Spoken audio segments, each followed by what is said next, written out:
Support comes from the Missouri Forest Products Association, saluting Earth Day on April 22nd with an ongoing commitment to help offset carbon emissions with sustainable harvesting of Missouri forests. Details at choosewood.com. Welcome to St. Louis on the Air on St. Louis Public Radio.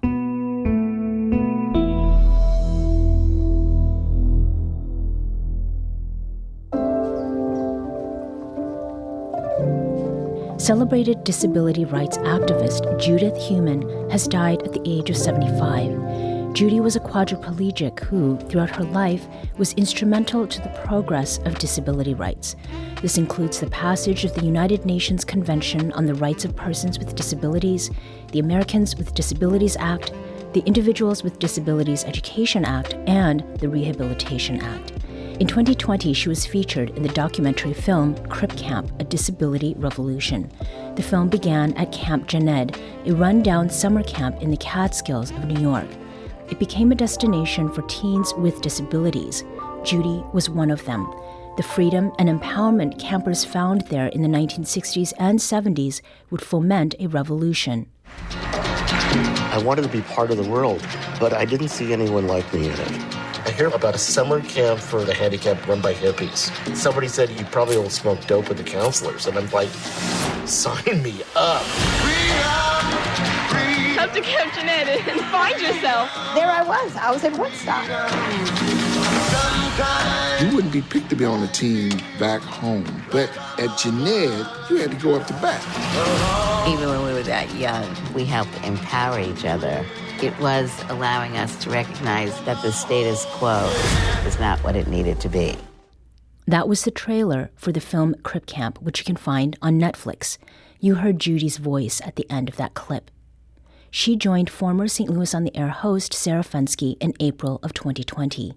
Colleen Starkloff, co-founder of the Starkloff Disability Institute, was also part of that conversation. Today we revisit their conversation in honor of Judy's legacy. Judy started by talking about how life at Camp Jened differed from her normal daily life. I'm a post-polio quadriplegic, and I need assistance and have since I was a child, getting dressed and undressed, getting in and out of bed. At that point, when I was going to camp, I didn't have a motorized wheelchair because they didn't have them really until the 60s. And I had polio in 1949. So I was very dependent on my mother and my father and my brothers when they got older, and family, friends, and relatives. But when I went to camp, there were other people, my counselors, who could help me getting dressed and undressed and going to the bathroom. And there were more people available. I didn't have to rely just on one person. You know, when I was having to rely on my mother, and you hear this, I think, in other parts of Crip Camp where other disabled people are speaking, you know, we had to kind of measure what we were asking our family. Because my mother had responsibility for me and my brothers and a lot with my father. And so she didn't really have time to gaze into the closet with me and help me look at what clothes I wanted to wear. And I couldn't get to my closet. When I had polio, my parents had just recently bought a house in Brooklyn, not a very big house, but a comfortable house. But they had to build a bedroom and a bathroom because everything else was upstairs. And they didn't get good guidance on how big to build the bedroom and the bathroom. So the way the closet was situated, it was near the bed, and there was like less than a foot to be able to get into the closet. So there was no way for me using a wheelchair to be able to open the door and get out what I wanted. So my mother would go in and take out. And if I didn't like it, then you could get into an argument or not. But at camp, you know, I could just, you know, talk to a counselor or another camper. We could kind of go through what I had. I could decide what I wanted to wear. I could take something out and say, oh, no, I didn't want to wear that. Let's look at something else. And those little things are really big things for anyone at any age, particularly if you want to be exercising those kinds of choices. So camp went from enabling me and others to see how choice was important. And then it escalated into much broader areas of discussion and thought. What did I want to be when I grew up? How come other people weren't talking to us who had disabilities about what we wanted to be? We didn't see ourselves reflected in media, like what was going to happen to us. And learning about your life in Crip Camp was such an eye-opener for me. You're clearly such an intelligent person, as your life has shown in so many ways. Yet your mother had to fight just to get you into school. You were considered a, quote, fire hazard. I mean, it seems unbelievable. Do you find that younger people today are sometimes just astonished by the things that were considered normal back in the 50s and 60s even? Yeah, definitely for non-disabled people. I think for many disabled people also, they're surprised about it, but not as surprised. Because while the kinds of discrimination that existed in the 40s, 50s, and 60s, where kids could be denied the right to go to school and have to go to home instruction, have a teacher come to your house, discrimination is still something that disabled people face on a pretty regular basis. So it may not know about that kind of discrimination, but they can relate it to other discrimination they may be experiencing today. You also wrote in your memoir, again, that's called Being Human. It's a very good read. You wrote, camp, I thought, is what it would feel like if society included us. Was that because so many people there were also people with disabilities, or was there more to it, that feeling at these camps? Well, I think one of the reasons why it was important that there were so many disabled people and reflecting on what the world could look like is, instead of being one person in a crowd, having more than one person with a disability who was involved in whatever, whether it was the city council, your local community, where you didn't feel so much like an other. I think you'll hear disabled people frequently talk about how they feel like the other. People don't understand what some of the issues are that we're dealing with, and frequently it's difficult to talk to people about some of the simplest things that one might need. So being at camp, it was kind of an equalizing experience where there were counselors, there were adults there, so they clearly had different authority, but we, as you can see in the film and in the book, we respected each other, we listened to each other, we valued each other's views, and in the broader society, frequently that didn't happen and doesn't necessarily happen today. And you also had so much fun. It's very clear in this film that this was just such a release, to the point that, as the film acknowledges, there was at one point an outbreak of sexually transmitted infections. And the film really doesn't flinch from showing that side of things. Was it awkward to let all of us strangers in on sort of reliving your adolescence and just how wild some of these times got at Camp Jened? Well, I mean, what happened at the camp was they were scabies. Right, so you could get that from many, many different ways. So, but I think what's important about the film is that it does talk from the voices of disabled people about sexuality. And there really are hardly any teenagers, regardless of disability, who, would be going to a camp where there wouldn't be any thought, discussion about one's sexuality, because that's really when one is beginning to, change and one's sexuality. And I mean, I think, when you look at Jim LeBrecq in the film, one of the directors, when you see the film, he is really a very cute guy. Yeah, he was adorable. And but I think disabled people at the camp, the girls, we definitely thought he was a hot looker.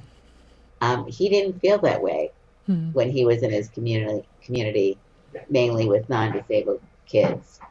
And so I think, for some people, it was the first time that they could see themselves in a way that their counterparts, when they were back in the community, were seeing themselves.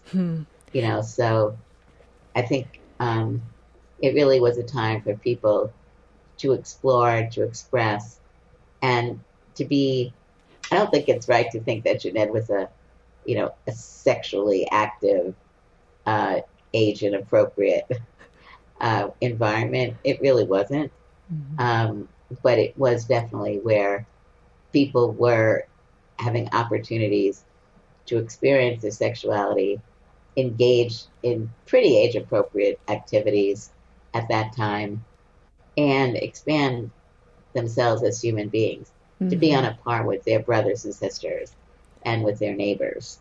And in addition to those personal awakenings that the film portrays so well, Crip Camp also depicts a part of history. I'm embarrassed to say I wasn't familiar with this prior to the film, and that's the 504 sit-in that took place during the Carter administration. Let's listen to a clip from the film. Disabled in Action decided to have a demonstration in New York City in front of Nixon headquarters. We decided that we were going to sit down in the street. We were going to stop traffic. So at 4:30 in the afternoon, we formed this huge circle. We cut off 4 streets. You get the call to action, to the barricades. Judy would call it. I remember being on the ground with these big trucks coming at you, going, whoa. It was a very unusual demonstration. I mean, people are not used to seeing a whole lot of folks in wheelchairs, and you had to back up. I mean, you had to back up if you were on the wrong side in front of that young woman. The News Watch never stops. This is WIN. They were announcing paraplegics stop traffic in Manhattan. There were only 50 of us, but basically, with the one street, we were able to shut the city down. And that is from the Netflix documentary Crip Camp. That last voice you heard on that clip was, of course, Judy Heumann. Judy, these 504 sit-ins, what triggered these protests back in 1977? So let me just explain that what you just played were demonstrations from 1972. And this was, we were having demonstrations in 1972 because President Nixon had vetoed the Rehabilitation Act. And the Rehabilitation Act had Section 504 in it. So after we had those demonstrations in 72, there were a number of years, 5 years, that the disability community with government and others were working on developing the rules to implement 504. And then there were another set of demonstrations in 1977, which is also shown in the film, where a group of 150 disabled people, including myself, took over health, education, and welfare. What was important about these different activities, and 504 in particular, is that it was the first major provision, anti-discrimination provision. 504 states that you may not discriminate against a disabled person if you're receiving money from the federal government. So that meant universities and hospitals, local governments, state governments, transportation systems, etc. That was a huge, important milestone. And there was an issue going on where the Secretary of Health, Education, and Welfare, Joseph Califano, when President Carter came in after the Republicans, he was going to do a review of those proposed regulations. And we had heard from within the agency that they were looking at making significant changes. So there were demonstrations around the United States in 1977, and the ones in the San Francisco area lasted 28 days. And that is a long time for a demonstration to last. The longest demonstration in a federal building in the history of the U.S. That is something to be proud of. And, today we think about the Americans with Disability Act, but what this film makes clear is there were so many steps that were taken before we ever got to that point that laid the groundwork. And that was what you and the other activists were up to. And our second guest today, I actually want to introduce somebody else into this conversation because she has a St. Louis perspective on this, and this is such an important issue. And that guest is Colleen Starkloff.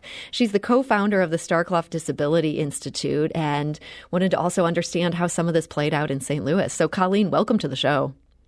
Oh, gosh, Sarah, it's my pleasure. And thank you so much for bringing Judy in and this helping to tell this great story through her lens and the lens of other disability rights advocates who've changed the world.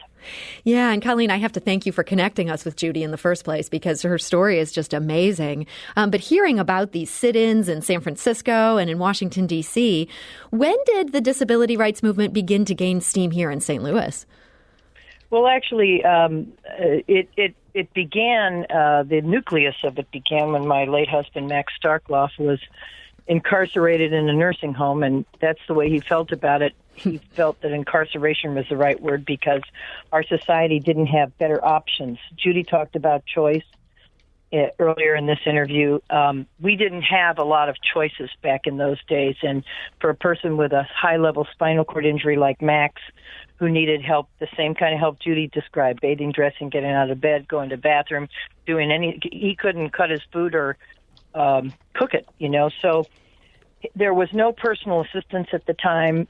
There were no lifts on buses, no curb cuts, accessible housing wasn't existing, and it's still in very little supply today. So he ended up in that nursing home for lack of community supports that would empower him to live in his own home in the community, and he fought against that. And I came along as the physical therapist there, met him, fell in love, but I fell in love with who he was as a person. Mm-hmm.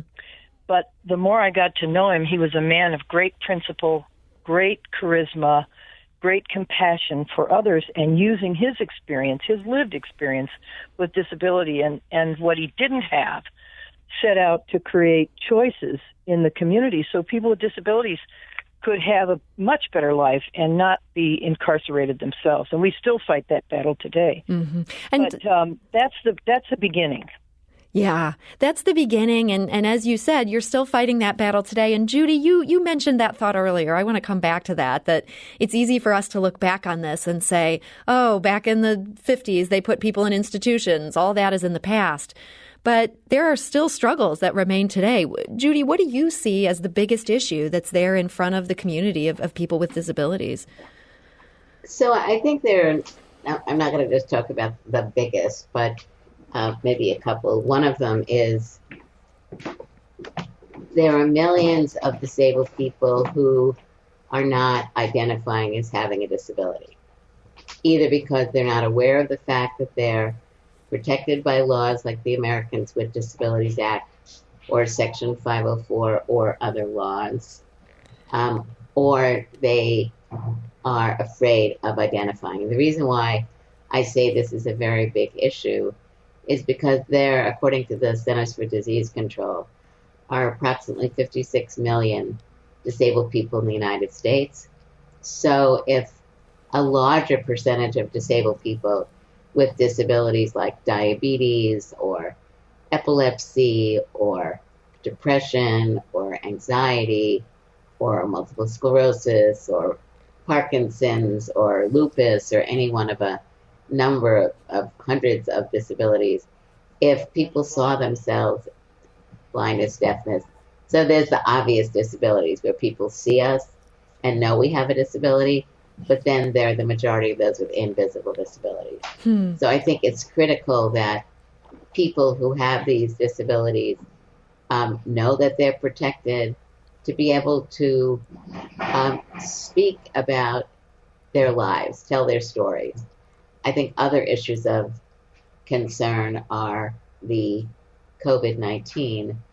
I'm also very concerned not just about the immediate issues of whether or not disabled people will receive the services they need if they need to go to a hospital. Mm-hmm. There are many groups fighting for this.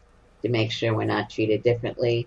But the economic outcome of the pandemic, I'm really concerned that we have to make sure disabled people are at the table as our communities are addressing economic issues that are going to be coming before us, so that we don't lose jobs disproportionately to other people, that we can look at being able to be brought back into the world of work like other people. Mm-hmm. We don't want it to be last hired, first fired.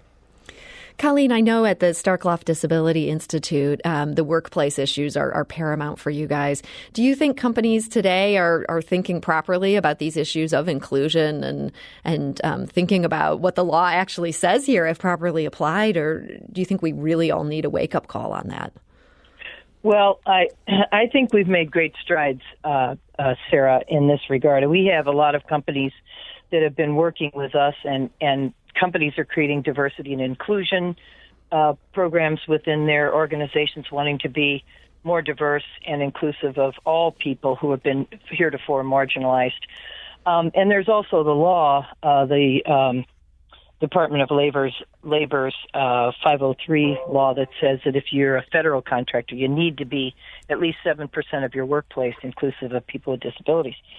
But I think what I hope is that when we get back to whatever the new normal is going to be, that we don't lose sight of the progress we've been making in that regard, and that we don't see that the ideal situation is having, let's hire disabled people and have them working from home. I think anybody who's working from home now has pretty much figured out this is a very isolating experience. Mm-hmm. And we like to have the socialization, we like to have the face-to-face, the relationship building that goes on, and the depth of conversations that happen. I haven't had a very deep conversation on Zoom yet. Not that Zoom's not a great opportunity, but the connections that we have with people deepen who we are. And denying people with disabilities or seeing short-sightedly that we could have, that's the way to bring them into our workforce. I really hope companies don't do that. Mm-hmm. That's a great point to make. It can be, you know what, Sarah, there are, on the other side of that coin, there are some people who cannot, for various reasons, work outside the home. And opening up opportunities for them brings them into the workforce. We're seeking independence for all people with disabilities. And in this regard, it's economic independence through employment that we really need to go after and lift our people out of poverty.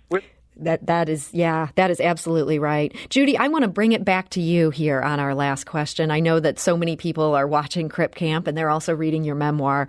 What do you hope they take away from that experience?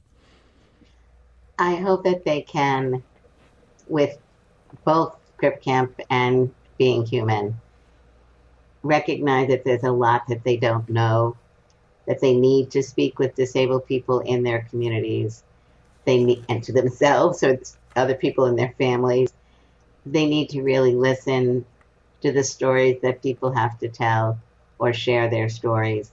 I hope that these two pieces, plus others that are out there, really allow people to begin to recognize that when we talk about diversity, it needs to include disabled people with all types of disabilities, from all racial backgrounds, from all socioeconomic backgrounds, from different sexual orientated backgrounds, religions, etc., that we cut across everything. So I hope people see the absence and recognize that they really want to get rid of the absence of disability and have diversity be truly inclusive.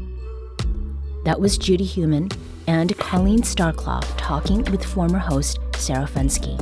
Judy was a celebrated disability rights activist throughout her life. She died last weekend at the age of 75. We were lucky to have gotten a chance to speak with her back in 2020. You can learn more about Judy's legacy by reading her book, Being Human, an unrepentant memoir of a disability rights activist. You can also find Crip Camp on Netflix.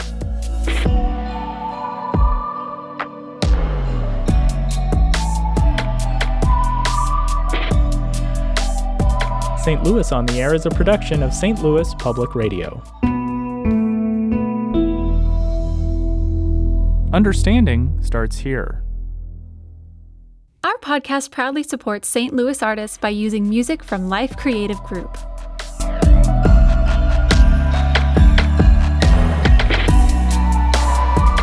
Do you find yourself regularly listening to episodes of St. Louis on the Air? Suggest us to a friend you think might enjoy our conversations. And leave us a review and rating on Apple Podcasts on the App Store. It's the simplest way to help people discover our show. Thanks. St. Louis Public Radio is a member-supported service of the University of Missouri St. Louis.